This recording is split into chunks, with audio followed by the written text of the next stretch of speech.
মহন্ত ঘৰত বুলডেজাৰ চলাব লাগে কিন্তু হিমন্ত বিশ্ব শৰ্মাৰ সাহস হোৱা নাই এতিয়ালৈকে শ্যামকানু মহন্তৰ ঘৰত বুলডেজাৰ চলাবলৈ সিদ্ধাৰ্থ শৰ্মা তাক গুলিয়াব লাগে এতিয়া অসম পুলিচৰ যে ৰাতি ৰাতি যে এনকাউন্টাৰ কৰে অসম পুলিচৰ এতিয়া গুলিবিলাক ক'ত গ'ল অসম পুলিচৰ গুলিবোৰ ক'ত গ'ল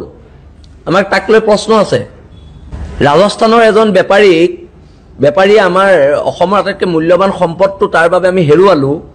তাক দুটা গুলি মাৰিবলে অসম পুলিচৰ দুটা গুলি ক'ত গ'ল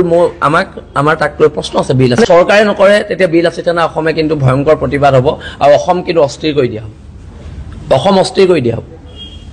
হেতু স্পষ্ট কথা আমিতো কোনো কাৰণতে মমবাতিলৈ সমদল নকৰো আমি যেতিয়া যাম ৰাজপথত জুবিনদাৰ প্ৰকৃত ন্যায়ৰ বাবে যাম আৰু আমি যেতিয়া যাম আমাৰ লগত অসমৰ সৰ্বস্তৰ জনতা যাম আৰু তেতিয়া কিন্তু চৰকাৰে ৰখাব নোৱাৰিব